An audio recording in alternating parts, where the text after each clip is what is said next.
बिस्मिल्लाहिर्रहमानिर्रहीम। अस्सलामुअलैकुम। उम्मीद करती हूँ आप सब खैरियत से होंगे। अल्लाह से दुआ है कि अल्लाह आप सबको अपने अपने घरों में खुश और आबाद रखे। आज मैं आपके साथ एक और बहुत ही मज़ेदार सी निहारी की रेसिपी शेयर करने जा रही हूँ, जो कि बहुत ही लजीज बनती है। तो स्टेप बाय स्टेप सारे पॉइंट्स को नोट डाउन ज़रूर कर लीजिएगा, ताकि कोई चीज़ आप भूलें ना। और अब ईद आ रही है, तो मैंने सोचा मैं आपके लिए स्पेशली ये वीडियो तैयार करूँ।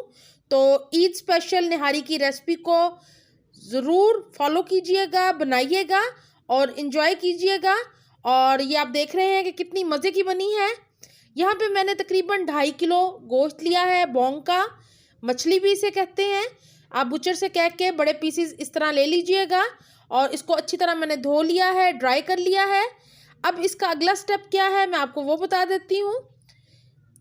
कोशिश कीजिएगा कि गोश्त फ्रेश हो। तो रेसिपी को स्टार्ट करते हैं, और उससे पहले अगर आपने चैनल को सब्सक्राइब नहीं किया तो प्लीज़ ज़रूर कर लें। यहाँ पे मैंने एक पतीला ले लिया है और उसके अंदर शामिल करेंगे हम ऑयल को। निहारी में ऑयल थोड़ा सा ज़्यादा जाता है, तो यहाँ पे मैंने तकरीबन 1 कप बड़ा भर के ऑयल का शामिल कर दिया है।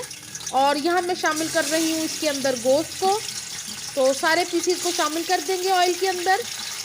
एक चीज़ मैं आपके साथ मेंशन करना चाहूँगी कि ये मैं बना रही हूँ शान निहारी मसाले के पैकेट के साथ। अगर आपको मेरा होममेड निहारी मसाले की रेसिपी चाहिए तो मैं लिंक डिस्क्रिप्शन बॉक्स में दे दूँगी, आप वहाँ से चेक कीजिएगा।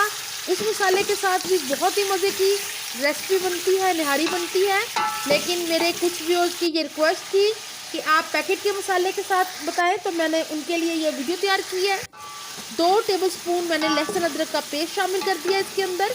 और गोश्त को हमने अच्छी तरह भून लेना है। तकरीबन 3 से 4 मिनट तक गोश्त को हमने अच्छी तरह भूनना है मीडियम आंच के ऊपर। और इतनी मज़े की ये निहारी तैयार होती है कि मैं आपको बयान नहीं कर सकती। तो यहाँ पे मैंने ले लिया है जी शान का निहारी मसाले का पैकेट।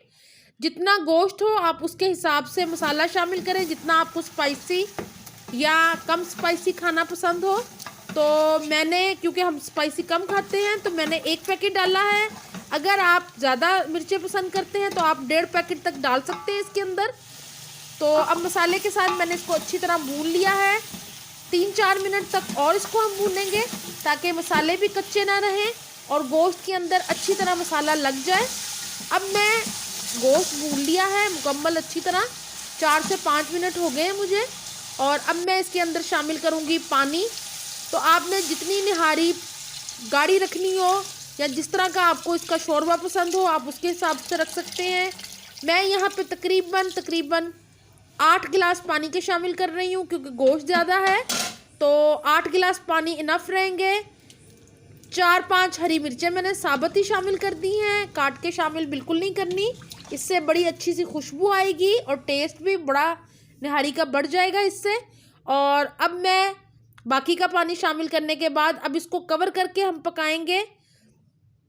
अगर आप इसको ओवरनाइट के लिए रख दें हल्की आंच पे तो बहुत ही बेहतरीन तैयार होती है।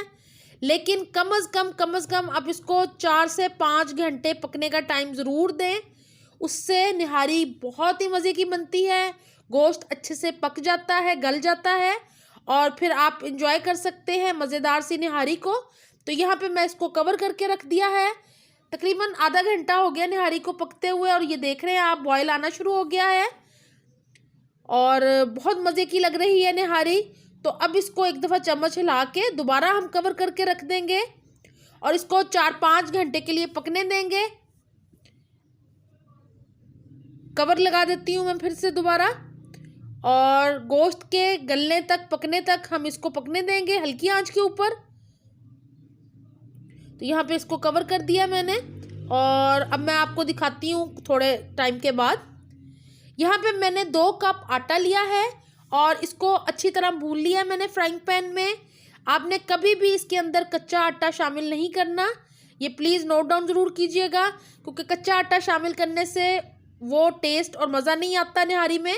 इसको हमेशा भून के आप इस्तेमाल करें।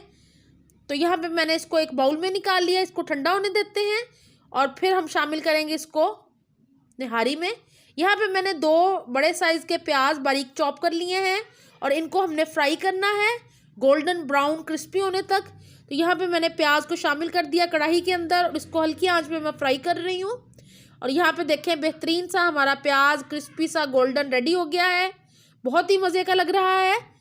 ये मैं आपको बताऊंगी आगे चल के हमने कहाँ इस्तेमाल करना है। तो यहाँ पे मैंने आटे के अंदर शामिल कर दिया है तकरीबन 1 से 1.5 कप पानी का, और हैंड बीटर की मदद से मैं इसको अच्छे से मिक्स कर लूँगी ताकि बिल्कुल भी लम्स ना रहें। और आटे में अगर लम्स रहेंगे तो फिर वो निहारी में भी आएंगे, तो फिर खाने में अच्छी नहीं लगती। थोड़ा सा पानी मैंने और शामिल किया है, यानी टोटल मैंने इसमें 1.5 कप पानी शामिल किया है। और इसको अच्छी तरह मिक्स करके हमने एक इसका पतला सा मिक्सचर तैयार कर लेना है और इसको शामिल करना है हमने निहारी में।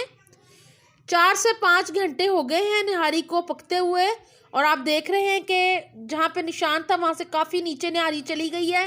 गोश्त भी हमारा बहुत अच्छे से पक गया है, मैं आपको दिखाती हूँ। और बहुत ही मज़े की खुशबू आ रही है मेरे किचन में। ये देखें गोश्त बहुत अच्छे से पक गया है, मैं आपको चेक भी करवा देती हूँ। ये देखें कितनी आसानी से छुरी अंदर जा रही है और ये बिल्कुल पक गया है। हाथ से मैं तोड़ इसलिए नहीं रही क्योंकि बहुत गर्म है इस वक्त। तो अब मैं शामिल कर रही हूँ आटे का मिक्सचर, और इसको हल्का हल्का हमने शामिल करते जाना है और इसको मिक्स करते जाना है ताकि आटे की गुठलियाँ ना बने निहारी के अंदर। तो ये सारा आटे का मिक्सचर चला जाएगा निहारी के अंदर, और इसको हमने तकरीबन आधा घंटा और पकाना है आटा मिक्स करने के बाद, ताकि आटा कच्चा ना रहे और हमारी निहारी जितनी गाढ़ी रखनी है हमने उस हिसाब से गाढ़ी हो जाए। आटा शामिल करने का मकसद ये होता है कि निहारी में थोड़ी सी थिकनेस आ जाए और ये बहुत ही मज़े का लगता है।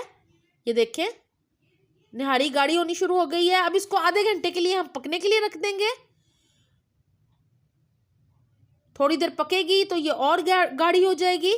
तो अब मैं इसको ढक्कन लगा दूंगी और इसको हम पकने देंगे। ये देखें निहारी हमारी काफ़ी हद तक गाढ़ी हो गई है और गोश्त भी बहुत अच्छा लग रहा है। तो अब इसको हम और पकने देंगे ताकि निहारी हमारी और थोड़ी सी गाढ़ी हो जाए, तकरीबन 10 से 12 मिनट, और फिर हमारी निहारी रेडी होगी। यहाँ पे मैंने निहारी को निकाल लिया है बाउल के अंदर जिसमें हमने सर्व करना है। ऊपर से मैंने शामिल कर दिए हैं ब्राउन किए हुए प्याज, साथ ही मैंने शामिल कर दिया हरा धनिया, हरी मिर्चें, और अदरक के स्लाइस भी आप शामिल करना चाहें तो कर सकते हैं। मैंने यहाँ पे साइड पे निहारी के सर्व किया है लेमन, हरी मिर्चें कटी हुई, अदरक के स्लाइसिस कटे हुए, हरा धनिया और ब्राउन फ्राई की हुई प्याज। ये निहारी को कॉम्प्लीमेंट करते हैं, ये ज़रूर शामिल कीजिएगा जब आप खाना सर्व करें। तो इस तरह अलग साइड पे इसको ज़रूर सर्व कीजिएगा, इसके बगैर निहारी का मज़ा बिल्कुल भी नहीं आता। मुझे उम्मीद है कि आपको ये रेसिपी अच्छी लगेगी। ज़्यादा से ज़्यादा शेयर करना बिल्कुल ना भूलिएगा वीडियो को। मुझे अपनी दुआओं में याद रखा करें। अपना बहुत ख्याल रखें। अल्लाह हाफिज़।